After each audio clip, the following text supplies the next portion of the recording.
This is ContraZoom, where we go back and forth about film. I'm Dakota Arsenault. And I'm Rachel Ho. On January 24th, the 95th Academy Award nominations were announced, and that is in preparation of the Oscars coming on, I believe, March 12th is the actual ceremony. I should have this up in front of me, but I do not. It's March 12th, yeah. It is March 12th. Yes, my memory served me right. Thank you, Rachel. And we decided we're going to do our quick Oscar reactions to our thoughts on everything that came out. What are our sort of eyes that we should be, different categories we should be keeping an eye on, who are maybe some early favorites, who overperformed, who underperformed, just sort of general thoughts and all that sort of stuff. But before we get into it, a few weeks ago, I recorded a podcast episode with Paulo Bautista, host of the Oscars Death Race podcast. And his whole thing is he watches every nominated film, as I do too, but he does a podcast about it. And in leading up to the Oscar nominations, he sort of tries to knock out the ones that look like guaranteed locks for at least Best Picture and some of the other above-the-line categories. In his last episode before the nominations came out, I was on a show where we tried to predict who was going to get nominated. And so we had a little contest. He opened up a Google form and anyone could submit. Last year, Rachel, you did as well, but this year I don't believe you did. No, and I didn't even know it happened. I know. I meant to send you the link and I forgot. So my bad. Sorry, Paulo. In the end, I ended up getting 82 out of 120 nominations right, which was good for a 68%. And Paulo just barely beat me with 84 out of 120 for a 70%, which is pretty impressive, especially since I locked my nominations in, I believe, like a week and a half ago, and he only submitted his the night before and was like busy crunching data up until the last second possible. So considering mine was a bit on a whim there, I feel pretty good about how things turned out. Can I ask, is there one that you were particularly impressed with yourself with? That you were like, I don't know about this one, but like you're really happy that you got that one right? Well, I haven't right? looked back at what my actual predictions were, but he says that I got 9 out of the 10 best pictures correct. Nice. And I got 2 5 out of 5 categories, and that was for best actor and best sound. And he said somehow I got 4 out of 5 animated short nominations, which is super impressive.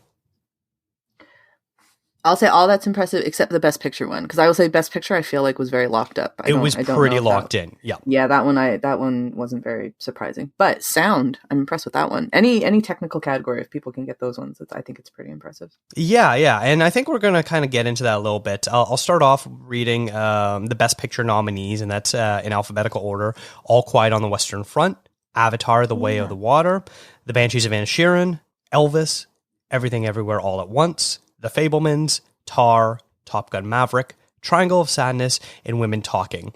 And as you kind of just alluded there, it seemed like it was pretty locked up. For me, I think the only one that made it in, the one that I got wrong that was a bit of a surprise, was Triangle of Sadness. And even that was probably like, that's probably in the top 15. So it's not like it was a huge, crazy jump to see it get in there. Would that be the one sort of outlier for you of like the rest of them seem pretty locked in? To me, I'd say 7 were locked up. So yeah. I'd say, actually in alphabetical order, it works out very nicely. I think All Quiet to Tar, those to me were like, that was it. Like those movies were definitely going to get nominated. I think Top Gun was a bit of, I think most people thought it was. I kind of thought it would be, but I wasn't sure. Because you don't know, like a movie like that, it is a big blockbuster, so the Academy could go a different way. But I think that was more likely than unlikely. But I think the last 2 spots were the ones that, people weren't too sure where it was going to go. I think Triangle of Sadness and Women Talking, like the 2 of them, they could have been, not to say they're not good movies, but like they could have also been replaced by kind of a number of other things as well. So, but it's a solid lineup. I think one of the things that's a bit annoying is I think 2022 was a good year for movies. I think it was like kind of the first full year back, but it does seem that when it came to awards, it was the same movies that were being awarded over and over again. And it was the same people over and over again, that's kind of just what happens. But yeah, I like movies like, After Sun and even The Whale. I think The Whale, a lot of people thought that might get a Best Picture at one point, but lost a bit of momentum, probably. Yeah, it sort of other seemed things. like Women Talking kind of took the slot of the small indie film that could.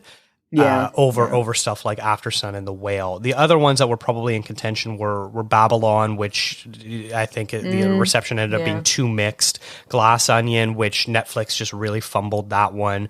Women King, which had, I think maybe just came out a little too early and then just lost steam. RRR, which was never really going to make the cut.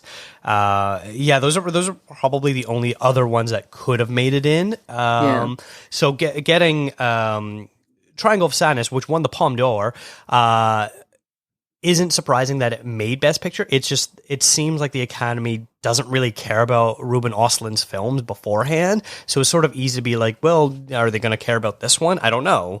So I think that was kind of where the only surprise for me, at least, which is why, I managed to get 9 out of 10. But yeah, you're right. This sort of, the last couple of it being Women Talking, and Triangle of Sadness, and were the real shockers as far as like, are they really going to get in or not?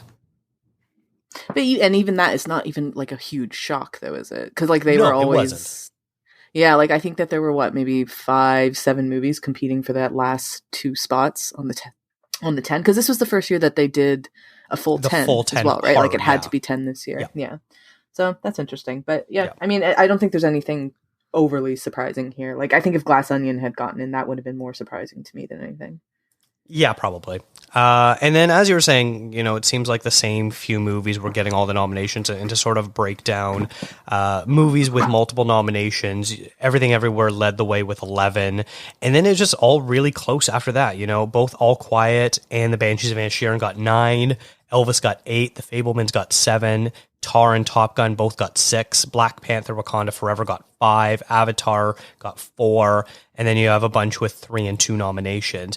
That seems like it's a lot more clumped together with the same amount of nominations over past years. Because normally you get one movie that gets, between 9 and 11 nominations. And then you get like one movie with like 8. And then like everything else is like 7, 6, 5. And not so many of them, where almost every category is basically the same 4 movies with one movie switched out, sort of thing. Yeah, which again is kind of annoying because there were some really good movies out there this year. So like I like when there's random movies that just get thrown in, especially into the technical categories. I think that that's fun. But this year seemed a lot more cohesive. Is that the right word for it? Like it just seemed a lot more togetherness, which is I don't know. I don't know if it's good or bad. Like I think it makes things slightly boring, I think, for people who like follow award show stuff and get a kick out of like that kind of competition. Like it gets kind of boring, but at the same time it's very helpful for say like your Oscar pool, because it's just the same stuff. And for people like you and Paolo who are going to go and watch every single movie, there's only so many movies that you need to watch. Yeah, it's true. There's only 54 this year. I don't know what the numbers are in previous years, but off the top of my head, it's usually high 50s to low 60s is the average. I think Paulo said before, I think the average is probably about 58 movies per year. So we're definitely down a couple. And, not as and much you could as sort I thought, though. Actually, not as much yeah. as I thought, It's kind of balanced by the fact that the 3 short categories are 15 movies that never overlap with anything, right. And then usually the documentaries in the internationals rarely have overlaps with other categories as well. There's maybe 1 or 2 in the international that get some extra nominations. So you that's 5, 10, 15. That's 25 films usually that are the solid base. How many do you know how many you need to watch still? So I started yesterday when the nominations were announced. I had 16 out of the 54, but last night I watched 4 shorts. So now I'm up to 20 out of 54, which is 37%. Nice. Not bad. You still got, we got a month and a half-ish? Yeah, it should be relatively easy. There's a couple movies that don't come out in theaters till early February, so I'll have to make sure I'm doing the treks then. And then there's a couple movies that seem to be in limbo where they're no longer in theaters and not streaming anywhere yet. So I don't know how that's going to happen. But if they're no longer in theaters, it probably means they'll be coming to some sort of a streaming service soon enough. Yeah, probably, especially with the nominations, right? Like they'll definitely throw it. So that's good. Yes. That's not bad. Yeah. You've got like a tidy amount of work ahead of you. Yeah, yeah. I say work. It's fun. You get to watch It's movies. work, but it's fun work. It's fun work. Mm. How of the best picture? I'm curious. How many of them have you seen? Of the best pictures? Yeah, I'm not going to ask you to do them all because I know you probably I've haven't done that. seen all the best pictures. Really nice. Okay. Yeah, I haven't seen yet. All Quiet, Women Talking, movie ever. and Avatar. Oh, you haven't seen Avatar still? All right, you weren't really because I don't want to watch it in the slightest. I know. Yeah, no, I don't know how many I have seen because I am not on the Letterboxd train, but I've seen a good amount of them. Like I'd say the ones that like To Leslie, for example, the random one that came in the best actors. I haven't seen that. And then a few of the shorts, obviously all the shorts, and a few of the documentaries actually I haven't seen. I thought I would have seen more of the documentaries, but the ones that I have seen didn't get nominated. So there you go. Documentary is always a wild card category anyways. Whatever looks like a front runner, they're like, nah, we're not going to nominate that at all. Yeah, I mean, the two that I assumed would be in there are the two that I've seen, which is Fire of Love and All the Beauty and the Bloodshed. Yeah. And they're both incredible. And like, they're both, I think they both got released like earlier in the year as well. Although for documentaries, that doesn't matter as much. Yeah. But yeah, like and Navalny was the other one. I haven't seen it, but I kind of assumed it would get nominated because, it was just it was a big deal when it came out. And so, but I love that All That Breathes, which is from India. I love that got in there as well because it wasn't. I think that, like you said, is a bit of a wild card category. So yeah, it's a cool category though. Like there's like a lot of good ones, and Fire of Love and All the Beauty and the Bloodshed are both exceptionally good movies as well. Just generally speaking, they're both very, very good films. Yeah, I haven't seen All the Beauty and the Bloodshed yet, but I have seen Fire of Love. Absolutely stunning photography. Yeah. I wish there was a bit more meat to the story, but the footage they got was incredible. It reminded me a lot of the Neon film a couple of years ago, Apollo 11, where they used unused launch footage, which was just absolutely incredible to see. And it was very similar to that, where it's just a high quality footage that you don't normally get to see. I'll say Fire of Love. I know we're a bit on a tangent here, but like Fire of Love, the thing that I loved about it so much was the quality, like the how they refurbished the image, the video is very, very impressive to me. And I was reading an article about it. Actually, the director she did like a whole thing about what was her name? Sarah Dosa, I think is her name. Yeah. She did she talked about it pretty extensively, and it's in the. I mean, this is not for most people. It's in the press kit as well. Like what work she did to or not just her, but others as well, to get the color very vibrant and this and that. And I found it, that alone to me was really fascinating. Mm-hmm. Quickly, I think a category we could probably look at is Best Director. We've had 3 women in the last 5 years get nominated, including the last 2 winners being women. But this year, they were all shut out. I thought Sarah Polley stood a chance. I predicted her to get a nomination, but in the end, she did not. It went to the Daniels, Todd Field, Martin McDonagh, Ruben Östlund, and Steven Spielberg. Once again, Östlund, I believe, was kind of my surprise, where I didn't think he'd get in for director. What do you sort of take of this category?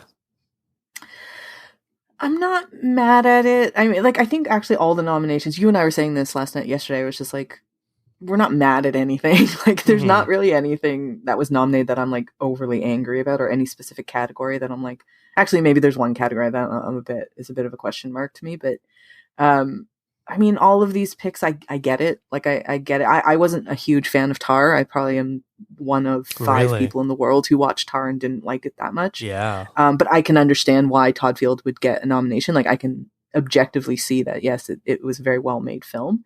You know, if you just look at the best pictures, it was just going to be, I know Baz Luhrmann, a lot of people thought he might get in, because he's never been nominated for or for director, I don't think. Or was it maybe for Moulin? So. Maybe for Moulin Rouge? Was he? Maybe. I'll pull that up while you're talking. But yeah, and I know a lot of people were kind of commenting on how, yet again, it's 5 dudes, or 6 if you can't. There's 2 Daniels.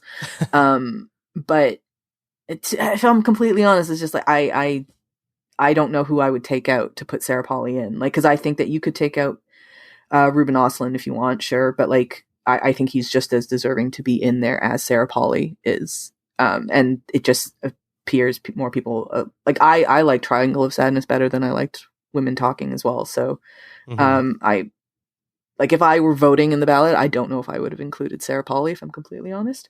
Not that I think that she did a bad job. It's just, yeah, it wasn't really my kind of movie. But yeah, I don't know. I think it makes sense to me. Like, again, there's no surprises in many of these categories. It's just it's half of the Best Picture nominees, basically.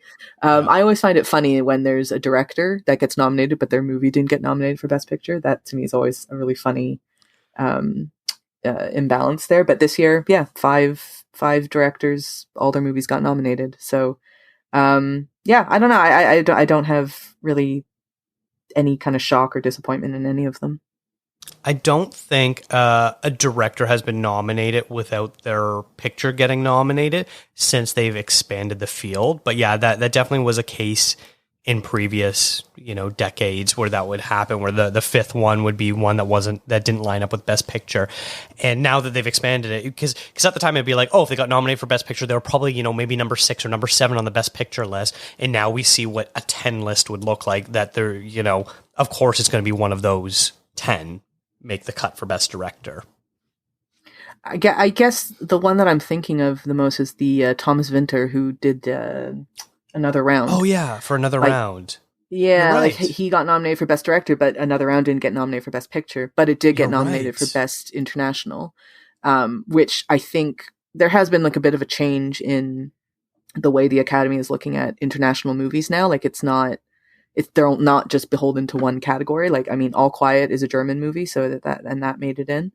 And obviously Parasite being the prime example, but yeah, I guess Park Chan-wook, because some people thought that he might be able to get in for director, because I believe he got nominated in the BAFTAs. He got nominated for best director at the BAFTAs. So some people thought maybe he had kind of a shot in there, but yeah, Decision to Leave was shut out completely. So there you go. Yeah. And to follow up your earlier statement, Baz Luhrmann has never been nominated for Best Director. He's only been nominated for Best Picture for Moulin Rouge and now for Elvis. But yeah, another, you mentioned what we were talking about off air. And if you follow the types of movies that could be nominated, there was no real surprises. Like, I know a lot of people were really pushing for like Mia Goth to be nominated for Pearl, but like that was never going to happen in the first place. Yeah. And aside from that fact, I wasn't really crazy on that movie anyway, so it doesn't really matter too much. But yeah, you look at the types of movies that like stood a chance of, a bigger studio is distributing them. There are recognizable names in front of and behind the camera. Is there a history of this movie getting awards attention, all that sort of stuff. When you consider all that and then you look at the actual nominations, you look at it and like we were both kind of talking about, it's like, yeah, there isn't really any surprises and no real like, how the hell did this get in here sort of thing. I think especially since the Academy has moved completely over to an online streaming platform for their members to watch, where they all get everything. They don't have to worry about like, oh, did this voter get sent this screener? Did they watch it stack up on their shelf? All they need to do is fire up their portal and everything is there that is Academy eligible, Oscar eligible. And when you know all that sort of stuff, you're like, oh yeah, there's no real surprises. And like, yeah, what do I wish different things got in? Do I wish some of my own favorite movies of the year got in? Would they have stood a chance? No, they wouldn't have. But you look at this and you're just like, yeah, this all sort of makes sense.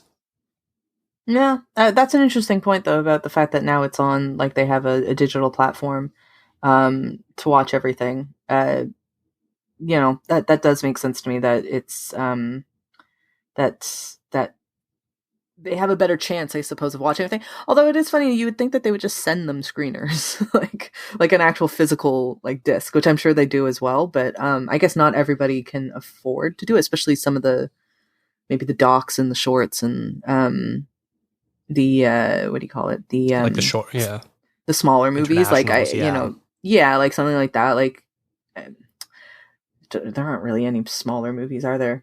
It's kind of funny. No, That yeah, to me is always the funny thing is like looking at, oh, what's the kind of the indie movie pick? But there yeah. wasn't really, although you could consider maybe Everything Everywhere All at Once as the little indie pick, even though it's A24, which I don't know if they can really call themselves an indie house anymore, but um, that movie was small, like in terms of when it got made and how it was released. Like, and I Yes. think that sometimes we forget that because of what a phenomenon it became over the year. Like, it didn't have the marketing budget that like a Top Gun did. It wasn't in theaters for nearly as long as Avatar and Top Gun and Elvis and whatnot. Like, and even Banshees, I would say, is kind of small. Like that Hmm. wasn't a huge movie. So I guess we're like they're more middle ground, but we don't really have a random indie pick. I'll say that much. Yeah, yeah. I would probably say something like To Leslie, the Andrea Riseborough movie, is probably the smallest movie out of all of them in terms of budget, box office success, people behind Mm-hmm. it, all that sort of stuff. Um, but yeah, you're right. Like Everything Everywhere, yes, it was made for a relatively small budget, still a lot compared to what actual micro budget films are. But it made well over 100 million. Word of mouth is very great. Jamie Lee Curtis has been campaigning nonstop since the movie came out, promoting the movie. The Daniels are so affable and likable. Everyone wants to talk to them and have them on their shows and interview them and stuff like that. So it's sort of easy for them to get momentum behind them. Yeah, and A24 doesn't get a good reputation too for campaigning, right? Like they're kind of one of the ones that people go like, oh, they don't know how to do a campaign properly. Yeah, yeah, they struggled because they started up really strong, and if I'm remembering my story correctly, they had a woman in charge of their Oscar campaign and their awards campaigning, and after Moonlight, she got poached by Netflix, and Oh, that's right when Netflix was going really hard into trying to win a Best Picture, which they've really struggled to capitalize on their, you know, actually good movies and turn that into award success. And A24 has since struggled without her. And I wish I knew her name, but she was apparently like the marketing whisperer behind that's Moonlight's cool. campaign there. So yeah, it's one of those internal politics behind the scenes sort of thing. I was gonna say like she's kind of like the modern day Harvey Weinstein, but not Yeah. not that. But what I mean by that Yeah. is like in terms of Harvey Weinstein being the whisperer back then, but his I'm sure her practices are much more kosher than what his were, so it's fine. Yeah. All right, let's kind of have a quick look at the different actors. For Best Actor, it really seemed like it was always going to be Colin Farrell and Brendan Fraser, with Austin Butler just behind them. Bill Nye sort of seemed like someone who it sort of seemed like for like the last 2 months, it was like, oh yeah, and Bill Nye's gonna get nominated. I know no one's seen this movie, but he's gonna end up getting nominated. You've been talking about this movie for months and months and months. So it's just sort of funny that it was just sort of like a given that like, oh yeah, we'll save a spot for him. And then that fifth spot was the one up in the air. Was it going to be Tom Cruise for Top Gun? Was it going to be Paul Mescal for After Sun? Was it going to be someone else sort of thing? But Paul Mescal ended up being the one that got it. And I think it's probably going to really do wonders for After Sun people wanting to check it out, because right now he's mostly known as that really hot guy on Instagram. But now people might actually check the movie out. Yeah, have you seen After Sun yet? I did, yeah. That was the last one I would watch before the nominations came out, because I was like, Mm. oh, once nominations come out, I probably won't have time for this, so I should check it out now. I don't get the love for After Sun, and so I'm part of the Toronto Film Critics Association, and they voted that as, or I guess we voted that as the You, like Rachel, the you voted this. I know. I didn't vote for After Sun, but it is considered to be like it kind of cleaned up for the TFCA awards, but I just didn't get the pull of it. But he is very good in it. Like Paul Mescal is very very good in it. That's the first thing I've ever seen him in. I Oh, he know hasn't done he has a much, yeah. he has a big following from normal people. Like a lot of people love him It's because from he's that. hot. Yeah. But we talked about Bill Nye, and it does. There were some people that are kind of like, oh, it's kind of surprising. Like like you said, like in the last couple months, it seems like but you still haven't seen Living yet, right? No. No.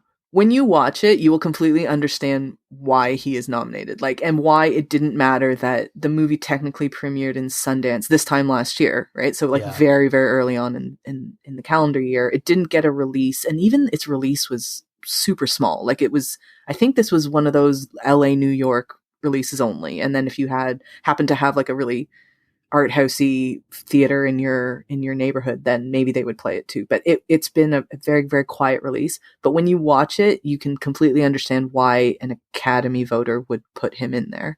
And I think it got nominated as well for Best Adapted Screenplay, which is very well deserved. But it is just however you want to consider, like me when I say this, it's like it is a very an Academy movie, an Academy friendly movie, and his performance is a very Academy friendly performance. But I don't say that in any disparaging way, because he is phenomenal in it, and I love that movie very, very much. But it kind of, I know there were some people that are a little bit surprised by it, but to me it wasn't that surprising. But yeah, I think in terms of when we think of the Oscars these days, or any award show, we think of campaigning, and their campaign has been possibly non-existent. Like, I think he's done a few things. Like he's done a few roundtables, I think, but like generally speaking, I don't even think they really had a budget to do it. So, even though it's under Sony, but yeah, I'm not at all surprised when you see that. Paul Mescal, I think, was the one, right? Like when we talk about for Best Picture, we talk like, the 9 and 10 spots were the ones that we didn't. It could have been anybody, or not anybody, but like it could have been 7 films. Whereas I think Paul Mescal was the wild card in this one. Whereas the other 4, to me at least, seemed pretty locked. So but the one spot could have gone to. I'm like blanking on names that it could have gone to, but like the other ones that would have been Tom Cruise or Hugh Jackman for The Sun, Jeremy Pope for The Inspection, Diego Calva for Babylon, Adam Sandler for Hustle. Those were kind of the only other ones that may have been considered. Really, Adam Sandler for Hustler? Well, they were doing a big campaign behind him, but the thing is, the Academy is he not was going at to the roundtable. I remember watching one of the roundtable, like I think it was the Hollywood Reporter roundtable, and he was in it. And I actually didn't really question why he was there. I was like, oh yeah, Adam Sandler's here. That's interesting. But yeah, I think if it were my ballot, maybe I probably would have put Diego Calva in, because I really liked him in Babylon. I thought he was great. Yeah. What I think was most interesting about this category is all 5 nominees are first-timers. Which is, I've seen a few images people have made on Twitter of like there's 16 first-time nominees this year in, I don't know, was it in acting alone? Maybe it was just in acting, which is pretty incredible, because we're talking, 20 spots, and 16 of them haven't been nominated before, which I find just baffling. And like, to me, especially in the Best Actor category, it's Colin Farrell and Bill Nye in particular. How has he not been nominated for anything? I know. But yeah, I mean, Brendan Fraser, we all know Brendan Fraser, Mummy and all that kind of stuff. So he wasn't really doing quote unquote Oscar-y stuff. Maybe actually back in his earlier days he did, but Austin Butler's really new. Paul Mescal's very new. Colin Farrell, I mean, he could have been nominated a number of times for different movies, but Bill Nye is, I think, one that I'm pretty surprised he didn't get nominated before. The other being Brendan Gleeson, who's in the supporting actor category, but I'm shocked that the two of them have never been nominated for anything before. I think with Bill Nye is, when you think of his career, and I'm not surprised he's nominated, considering he's legit, I think, one of the greatest British actors ever. He is so good, but he's never really had that star vehicle behind him of a movie that was popular in North America. Like I'm not too sure if he has in England or not, but you think of his biggest and most memorable parts, they've always been supporting character role sort of thing, which isn't really the sort of stuff that gets nominated usually. Yeah, like he's like a really, really well-respected actor but like, you're right. I think he just hasn't really grabbed on the star vehicles, like you said. Yeah, he hasn't had like the lead performances like someone like Helen Mirren or Judi Dench or Maggie Smith has gotten in the past, which has given them the opportunities to be nominated. It's funny, I'm looking at his wiki page right now, and it's like, even for BAFTAs, he only has one BAFTA award that he won Which for what was it film. for? Love Actually. Interesting. Which, by the that would be way, something I would be like, oh yeah, that wouldn't be nominated ever. but Love Actually came out in 2004. Yeah. I didn't realize it was that old. Yeah. Wow. Yeah. Okay. But other than that, like he doesn't really get nominated for a lot of stuff. Like even Golden Globes, he's got 3 nominations for miniseries, but not for acting. Like Living is the first thing that he's really been nominated for quite heavily. So that's actually really fascinating. I thought he would have been a more awarded actor. All right, let's move over to actress. We've got Cate Blanchett, Ana de Armas, Andrea Riseborough, Michelle Williams, and Michelle Yeoh. No surprise that Cate Blanchett, Michelle Yeoh, and Michelle Williams all made it. They sort of seem, especially Blanchett and Yeoh, are the front runners for this, with Williams behind them. Some controversy of whether or not Williams should be lead or supporting, but that's neither here nor there. Ana de Armas looked like when the movie came out that she was going to be nominated, and then all this sort of steam came out of that campaign, and then I was a little surprised that she ended up still getting nominated. And then Andrea Riseborough, which I think a lot of people are probably looking at this movie and like, I've never heard of this movie. And I'm sure you've probably seen Andrea Riseborough before. I'm thinking of stuff like Birdman is something that she was in that a lot of people probably seen her in, and a bunch of other stuff. She's a very talented actor.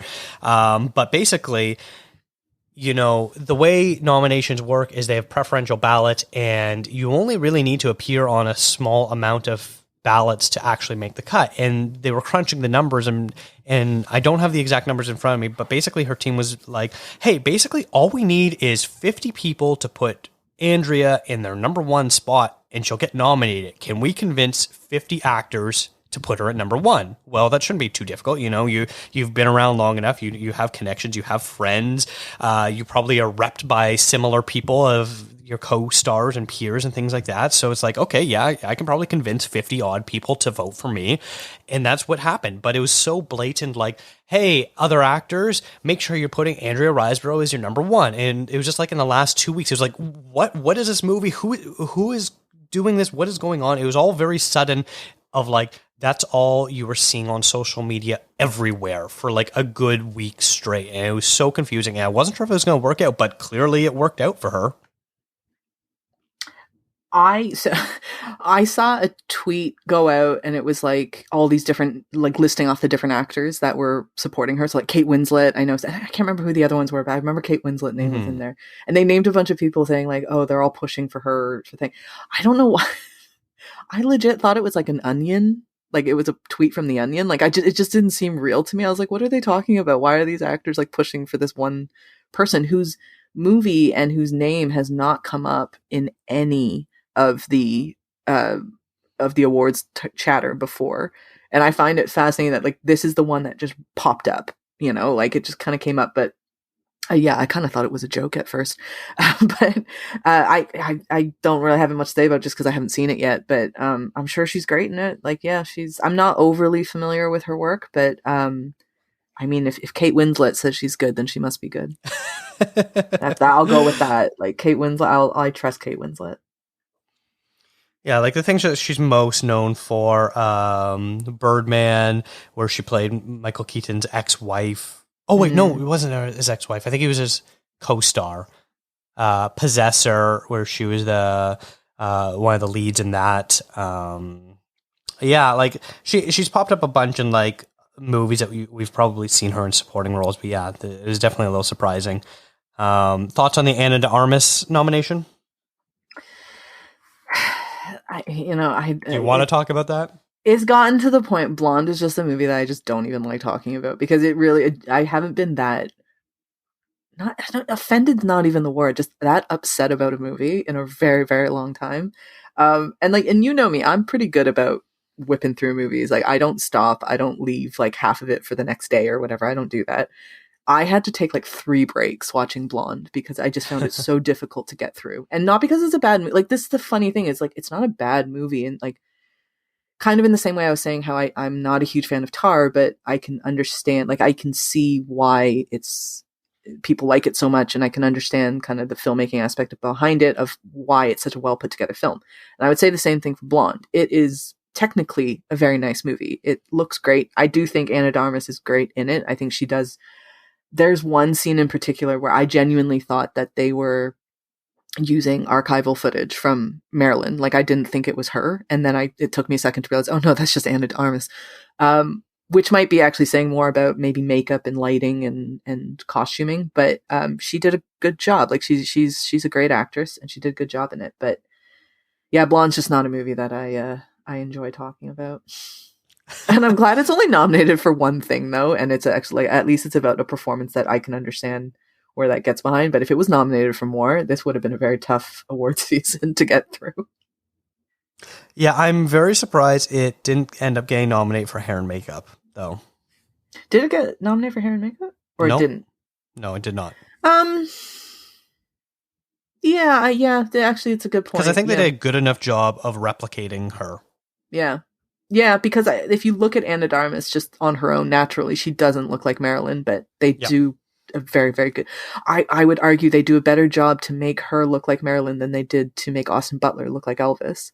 And Elvis got nominated for hair and makeup, so they did, yeah. Maybe that might have been more of the people not liking Blonde and not wanting to award it, which, like, it's such a shame because it's technically, like, there are people there who have worked really hard, like the hair and makeup people worked really hard to do a great job. It just too bad that they got behind a movie. I'm not even going to talk about it. We're not going to talk about it. I'm just going to move on. We'll move on. Best supporting actor, I think the big surprise for me was Brian Tyree Henry for Causeway. That seemed to have no real momentum. But yeah, Brendan Gleeson, Judd Hirsch, Barry Keoghan, and Ke Huy Quan all got nominated, and I think they were all kind of expected. I think the big surprise was Paul Dano not getting nominated, which is where Tyree Henry sort of filled in the gap there. But yeah, I think that's a pretty solid group of nominees. 2 Banshees, and that's what I think a lot of people wanted.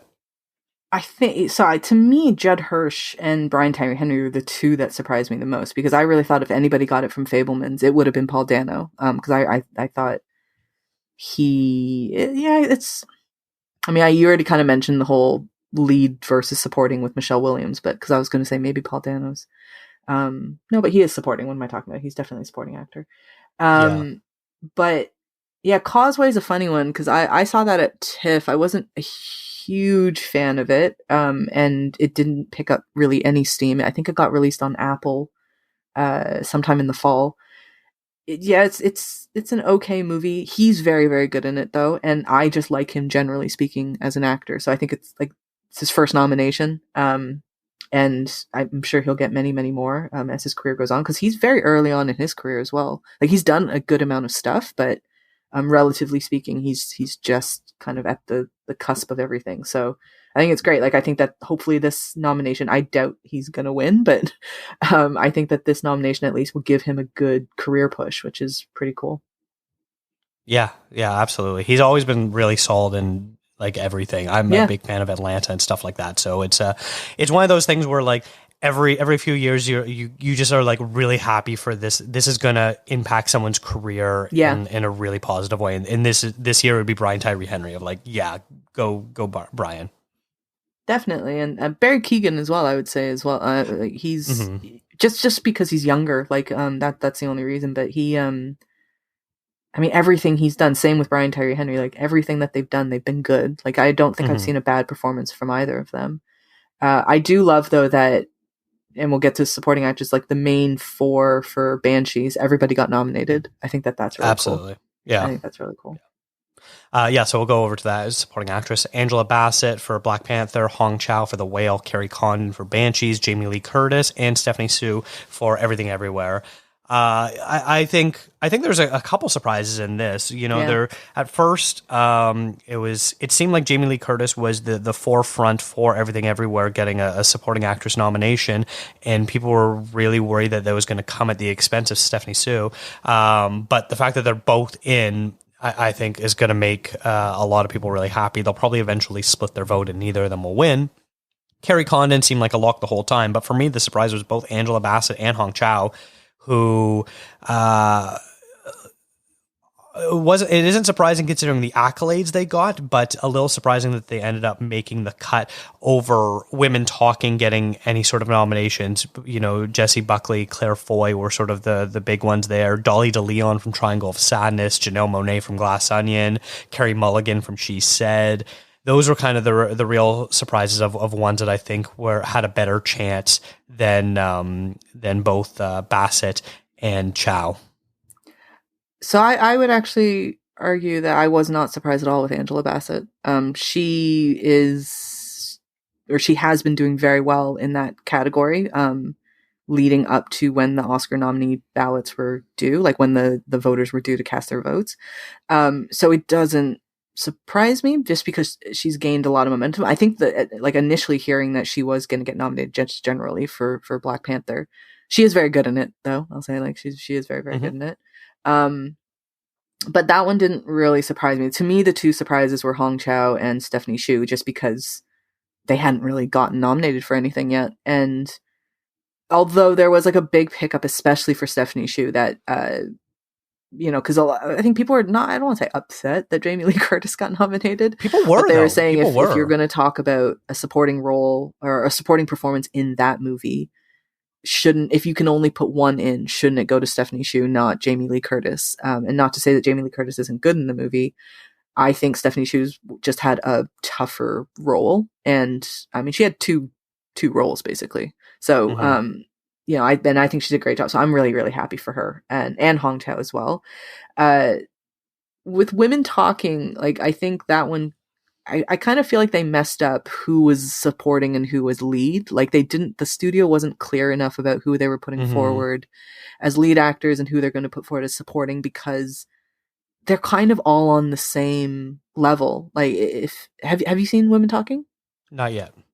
So it's like everybody's more like Claire Foy. I could argue that maybe she's more lead than the others.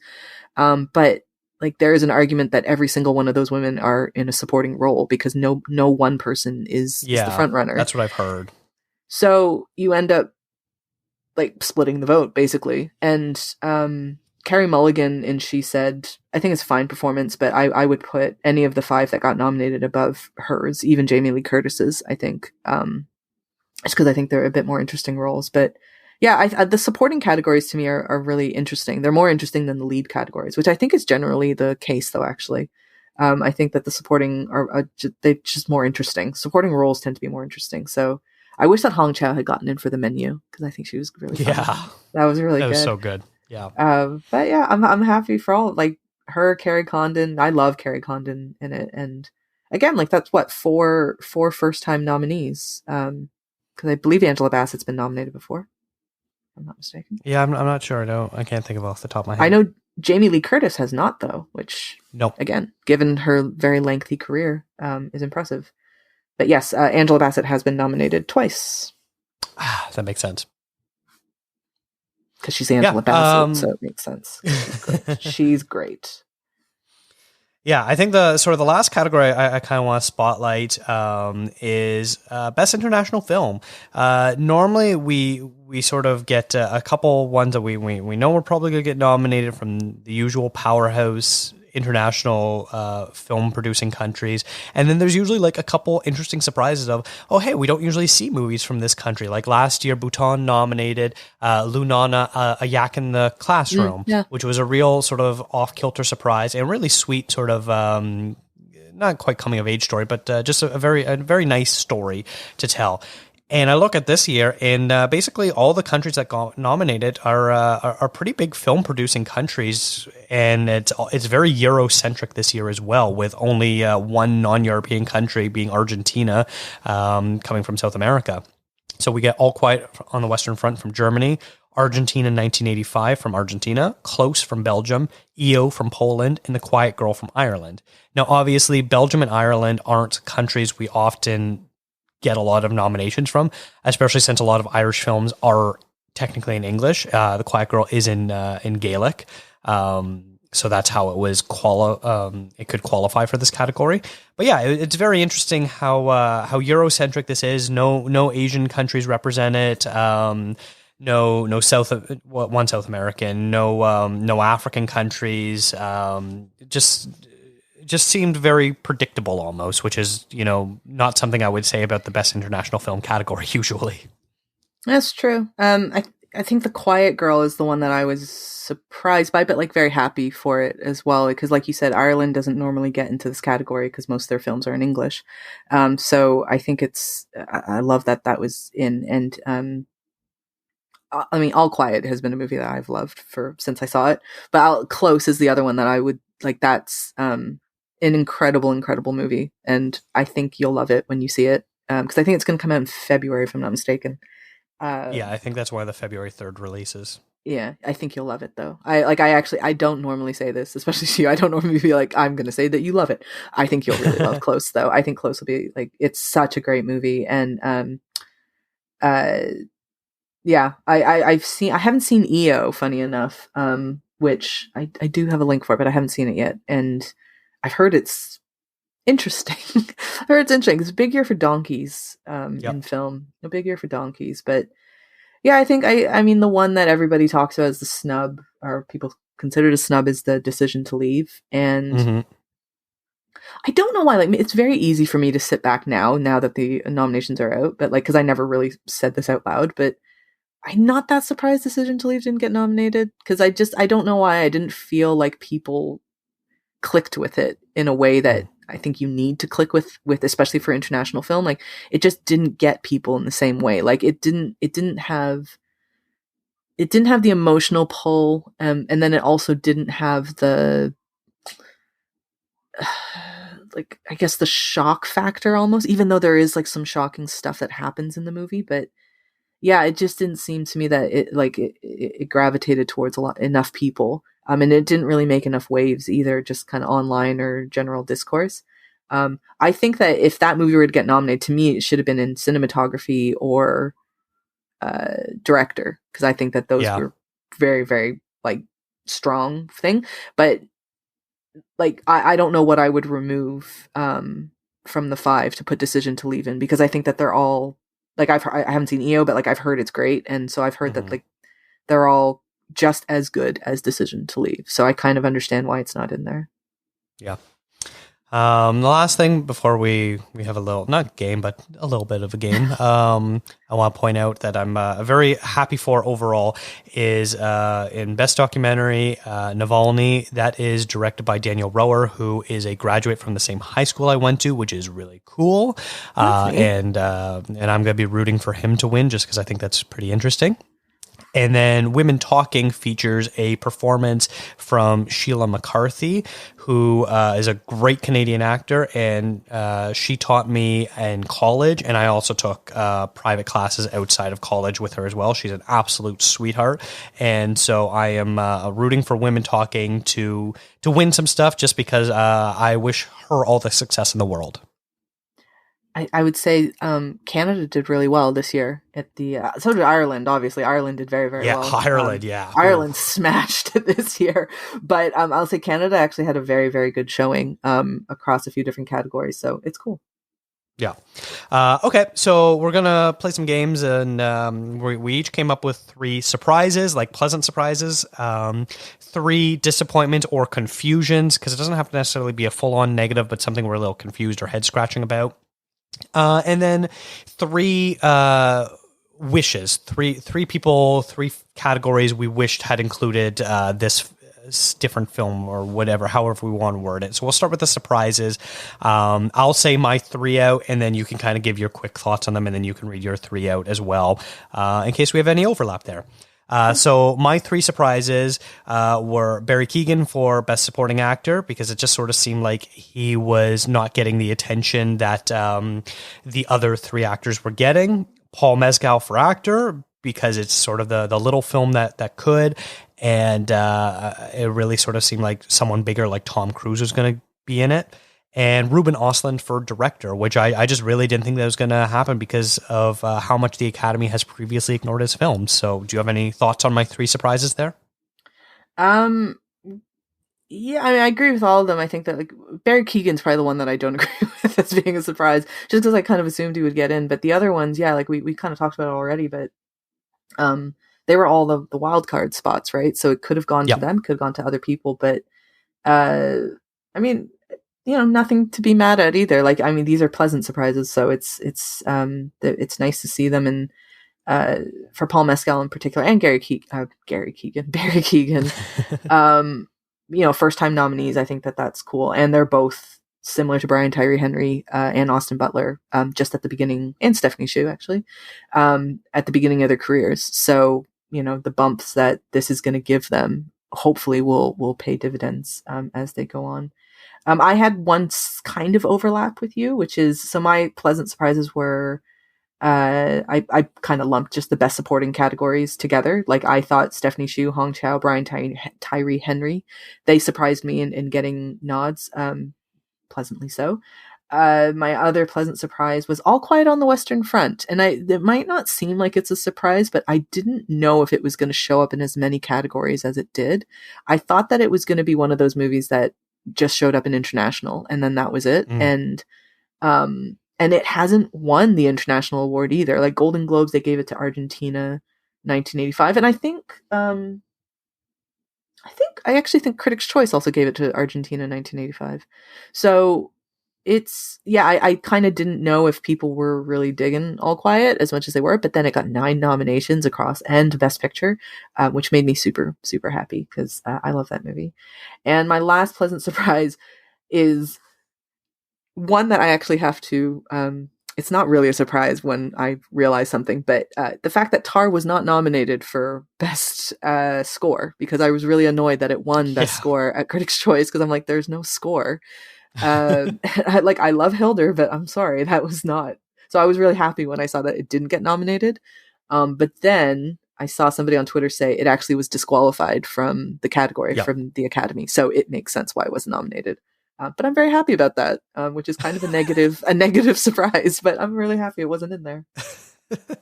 Okay, I think I'll focus on your All Quiet on the Western Front. I feel like we all talked to death about all the different acting stuff, as you already said.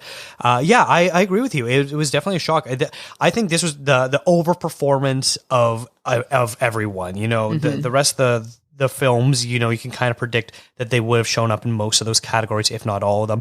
But All Quiet getting 9 is shocking. I thought, once again, it was probably going to be international, probably picture, and then, maybe some of the technicals of, either visual effects or sound or something like that. And that was maybe it. And that was what it was going to top out at, like 4. The fact that it got into 9 is just absolutely shocking in a very positive way. I'm very excited. I haven't watched it yet, but I'm very excited. I do love the original, which was, coincidentally enough, a previous Best Picture winner. So I don't know, maybe Academy voters were feeling nostalgic and being like, oh, my great-great-grandpa, who was an Oscar voter, voted for this movie to win. I'll say it's not, I don't want to say it's not like incredibly different from the first one, but it is pretty different from the original one. For various reasons. Like, I mean, technology is just a lot better now, so it looks like, I love the first one too, or the original one as well. But to me, the reason it's because it comes from a German perspective versus the American perspective, and that it makes such a huge difference, in my opinion, anyways. But I would also say, like, it got 9 nominations, but I would also think that Edward Berger, the director, and Felix Kammer, the lead actor, my guess is they were probably pretty high up in terms of being considered as well. So, I think that I love that movie. I really, really love that movie, and I'm so happy that it got in. Even if Felix Kammer and Edward Berger didn't get nominated, my guess is that they got a lot of support, even if they didn't get the nomination. Yeah, I'm guessing based on the way everything sort of shook out, Berger was probably the number 6 for directors, which means that Pauly was even lower than that. Than some of us might have expected. All right, moving on to the disappointment. We talked about this a lot, so don't have to repeat anything, but the Andrea Riseborough nomination, not necessarily a disappointment. That would be my confusion of, like, how did she pull this off, sort of thing. Is this going to be a template for future campaigners as well? We will have to sort of see how that impacts things going forward. But my disappointments are Elvis getting cinematography. That is CGI vomit all over the screen. Baz Luhrmann, what the hell? What are you doing? Austin Butler, fantastic, so damn good. Yeah, Love he's it. very Love good. everything with that. But man, the cinematography, really, I know. really. I know. And then my other one being, guess what here? Fucking Diane Warren with another Best Original Song nomination for Tell It Like a Woman. Have you heard of this movie? Because I haven't heard of this movie. I'll say Is this a that real movie? It doesn't even have I a don't wiki know. page, that movie. So, Yep. like, I don't know. It's becoming like a bit of a joke now, Diane Warren. Just like you see She her is. name, you Yes. put her in there. And She's got 15 nominations. 15. I mean, No wins. she's an insanely, she is a talented songwriter, and she knows how to write a song that has commercial appeal to it. Like so many of the songs that we grew up listening to, like the big ballads and stuff like that, they're all from her. So it's like, I get it, but at the same time, I'm like, what? I've never heard of this movie. And like I said, it doesn't even have a Wikipedia page. And that is the lowest bar of recognizing something. Right? I don't get it. Like yeah, that is kind of funny. I have friends with Wikipedia pages. And they're not 15 Oscar nominees. It's very strange. Yeah, like it's baffling. You know, we were talking about Andrea Riseborough, how she only, needed 50 or so people to put her number one on the list. I think Diane Warren has figured out that secret long ago of being like, hey, the songwriters branch is very small. I probably only need like 15 people to put me on their ballot and I'll get a nomination. And it's probably like her 15 songwriting friends, and they just vote for her every year, regardless of what it is, to the point where it's become a running joke with Paul Bautista, where he will look up what movies are coming out with songs by her and be like, I'm penciling this in for an Oscar nomination. And he's done this for the last 3 years, and he's been right every single time. I'll say I love how angry you are about this. So angry because I'm going to have to watch the stupid movie for no goddamn reason. To watch the stupid movie that will probably just have the song in the credits, so it really doesn't 100%. Matter. Yep. It really doesn't matter. That's really funny. Yeah, just wait till Jeff from Classic Movies Live is on this podcast, and his rage is going to be double. It's a lot of name brand, right? Like it's a lot of name brand recognition for Diane Warren, and like I would say, not to harp on the whole Tar score thing, but like I think Hilder had the same thing for the Critics' Choice. People like they see the name, they go, "Oh yeah, good." Although Hilder did the Women Talking score as well, so I don't know why they didn't just give it to that one. Let me see. Do I have any overlap with you? Kind of. One of my disappointments was I'll kind of get the acting one out of the way because we've already really talked about it. But Michelle Williams for The Fabelmans, which I know is a bit maybe of an unpopular thing to say, but she was good, but I think that there were a lot of other better performances by lead actresses, which I will get into in the next round of this. But the one overlap that you and I have for that is the cinematography category. Just generally speaking, that is the one category that there's a huge question mark on it. Like Elvis, like, I agree with you. I don't know how that got nominated for production design. Sure. Like they did recreate a lot of cool stuff and like I get that, but I don't know about cinematography. And then Empire of Light, I think it's a similar thing. I heard it's the only redeeming quality of that movie. It's the same thing, I think, with Diane Warren, where it's Richard Deakins. Roger, sorry. Richard. It's a name, it's just a name association. Like we see Deakins, and funny enough, I think he's only really won one he has, yeah, cinematography award, but he is one of the most celebrated cinematographers ever, really, I would say. Mm-hmm. And so but it's not even good Deakins. Like Empire of Light is not good Deakins work. Like it doesn't look great. So I don't understand. And I'd throw Bardot in there as well, because it's an interesting movie, but I don't know if I would put for cinematography. And there were a lot of other movies that you could have done. Like I already said Decision to Leave before, but Top Gun didn't make it to cinematography. Yeah, that was a surprise. Babylon didn't get in for cinematography, which I think could have been deserved. Even you could make an argument for Avatar getting in for cinematography. Avatar's kind of a funny one when you talk about that kind of stuff, because I don't know what is cinematography versus a visual effect. But I don't know. Ask Elvis. But yeah, it's that whole category to me that's the one that I think is a bit of a mess. And I don't know. There's so many other better, more deserving Even Everything Everywhere. picks. Yeah. There you go. That's whatever. I mean, the Academy had to fumble one category, right? Like it had to be one that they really, really fumbled pretty badly. My third disappointment is, it sounds like I'm going after Top Gun, but I'm not. Top Gun for adapted screenplay is, I'm sorry. Yeah. Like, come on. I love Top Gun. It's a fun movie. I think that it deserves cinematography. I think it deserves sound. I think I would even be here for a Tom Cruise nomination. I'm all for that. That's cool. I don't think the screenplay is what should have been the thing that it also got nominated for, though. Like, I don't get that at all. I also find it funny that sequels need to be put into adapted screenplay because, like, Glass Onion got in as well. Because I'm like, the script is still original. It's just that the characters, I guess, are from another movie. Yeah. But... That's the way it works, I guess. Yeah. Okay, and then I guess we'll go into our last category, which is ones that we wish had been there. And so my first one is Dolly DeLeon for supporting actress from Triangle of Sadness. I thought that she was going to get in, and I really was kind of hoping that she would get there. So I'm a little disappointed that she didn't. But oh well, that's the way I guess it goes for that. I don't really have any other hot takes as far as the other acting nominations go. And so the only other one I got was, interestingly enough, a category I usually don't care about, and that is Best Animated Feature. I am shocked that Apollo 10.5 didn't get in.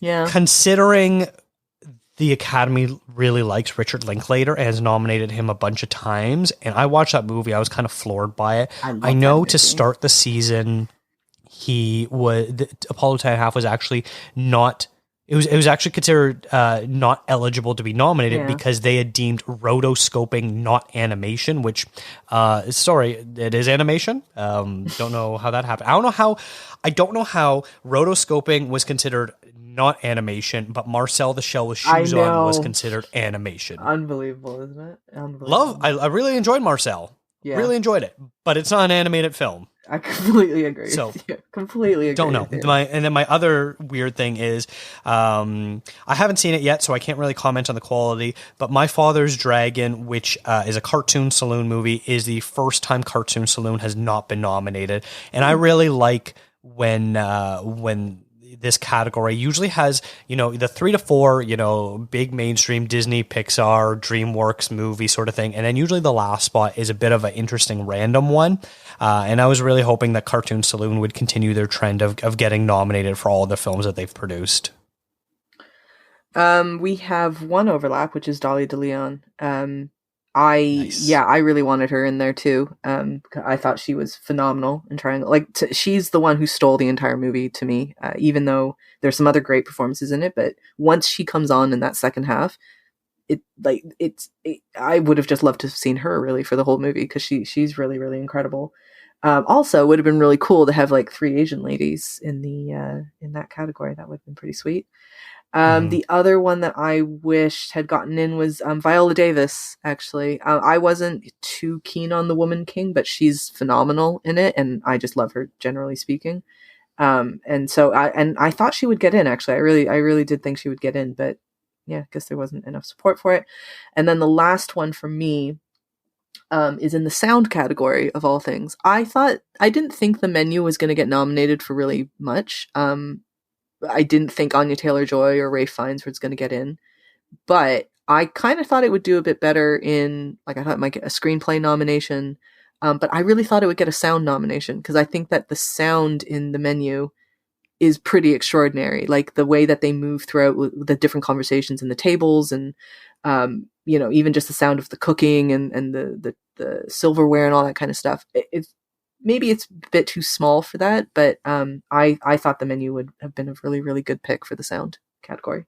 Nice. I think that's a really good call out because yeah, it's true. There's a lot of stuff going on in that movie, and especially since it takes place in only one room, a lot of it could have been confusing, or you could have misunderstood some things. But I feel like you were able to follow along with what everyone was doing at all times, and that is due to the sound editing and mixing that they do on that film. And, like, while overall I'll be like, yeah, The Menu probably wasn't going to get nominated at the Oscars, if it ended up getting one nomination, I'd be like, oh, yeah, that sort of makes sense. One technical nomination, I can see it. Yeah, and especially because it actually adds to the comedy of it as well, because there's a lot of just random flippant lines that you hear in the background in The Menu that makes it incredibly funny if you watch it again, which I have many times now. But it's I think it would have been a cool one for that category. But yeah, I mean, overall, I think both of us, we've said it before. I don't think that we had anything that was like egregiously missing or whatever that we were super angry about. Because it's never going to be perfect. I mean, the Academy Award, any award show, really, it's not going to be exactly how you want it to be. Because then it would just be your award show, and that would be kind of boring. Right? All right, cool. Yeah, I think that sort of wraps up our reaction to the Oscars. A bit longer than I was expecting, but we had lots to say. But make sure you are staying tuned to this podcast because we've got lots more great Oscar content along the way. For those who have been listeners for several years, probably know that I do lots of Best Picture stuff. And so I'll have 3 episodes breaking down the Best Picture nominees and all of their nominations that go along with it. So I'll be doing one episode with Jeff and Pierre from Classic Movies Live, another one with Paula from Oscar's Death Race, and a new friend, John, who doesn't host, sorry, he owns a website called Red Carpet Rosters, which is an awards-based fantasy league that is really fun, and get him to kind of talk about this website that he runs and how that all works. And then the last one isn't fully booked yet, so I'm not going to say anything in case it doesn't come through. And then, of course, we'll do our usual Oscar predictions and reactions after the course, the actual Oscars. So yeah, lots of great Academy stuff. If that's what you're into, make sure you're staying subscribed and you're checking us out. Rachel, thank you so much for sharing your reactions. Where can people find you, and what have you been working on, if you have anything to promote? What have I been doing? I don't know. I'm in the middle of Sundance at the moment, and I'm very tired. So yeah, go look at the Sundance coverage. It's mostly on Exclaim, a little bit on POV as well. And I think, maybe I shouldn't say it, but I think we're going to do, Matthew and I are going to do an episode for Awesome Friday because he's covering Sundance as well. Otherwise, yeah, there's, I know I could promote. I did an interview with Kyle Edward Ball for Skinamarink, and that's on Exclaim, and I was very happy with how that turned out. So go watch Skinamarink as well. That's doing incredibly well at the box office, given its budget. So yeah, you can go to rachelkh.com and _RachelKH in Twitter, and what's the other one? Instagram. Wherever you are found, I will link to it in the show notes, of course. And always promote the Asian Cut as well. Yes, and the Asian Cut, theasiancut.com. You can go there. We just put up actually our top 10 of the year. So it's top 10 movies and TV shows of the year. Awesome. Cool. Well, then I will definitely share that as well, because that's really cool. I didn't realize that. I'll have to read what you and the other fine folks thought were the best. I think it's a good list. I think that we did like a good amount of, obviously our stuff can be Canadian skewed in a way because we're Canadian, so that tends to happen to us. But yeah, I think that we put some good picks in there, and we tried to do ones that weren't super obvious, like I don't believe Decision to Leave is on there actually, which might be a bit much, but like, yeah, we tried to do some ones that maybe not as many people were talking about. Nice. Well, this was a really good year for Canadian Asian cinema. Yeah. It was good. Canadian Asian cinema in general, like it's actually been a really nice, solid year around like the diaspora. So it's been a pleasure to launch a website in the year that there was actually some good stuff to talk about. Yeah. I like how you guys are sort of diversifying what sort of aspects of Asian cinema you're covering. I think you're doing a really good job of really encompassing the entire continent as well. Oh, those are long conversations that we have of what is considered Asia, because it gets dicey in some parts, like, because you just don't, you don't, like, is it Asian? Is it not? Like, we, whatever. But yeah, have you discussed if Russian films are Asian? Sorry? Have you discussed if Russian films are Asian? Yes, they are. But with that kind of came the discussion of if they are from Russian filmmakers outside of Russia, that's cool. But when they are state-funded Russian films, we're not so keen on trying to promote those or talk about them for obvious reasons. But yeah, I mean, Russia, I can't imagine why.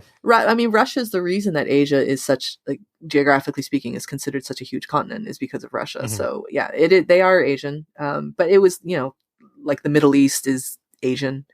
And then it kind of, like, is Israel, like, it's been a whole thing. We've had long discussions about this, and then, the political side of it as well with Russia and also with mainland China, whether or not, like, those are movies that we want to promote, whether those are things that we want to talk about. So yeah, that's actually been interesting to just general, like, on kind of for our own purposes of talking about, but you don't necessarily see it on the website, because why would we put that out there? I appreciate that you all are both excellent film critics and geopolitical experts. Yeah, obviously. We basically could run the UN as well. All right. I think this is a good wrapping up point. This has been a That Shelf podcast. Visit thatshelf.com for more great film discourse. Follow this show on Instagram, Twitter, and Facebook at contrazoompod. What did you think of the Oscar nominations? Send an email to contrazoompod@gmail.com. Thank you to Eric and Kevin Smale for the theme music and to Stephanie Pryor for the logo design. If you like to listen to podcasts on YouTube, we do post all episodes there as well. If you really like the show, consider tipping us on coffee. Thanks for checking us out.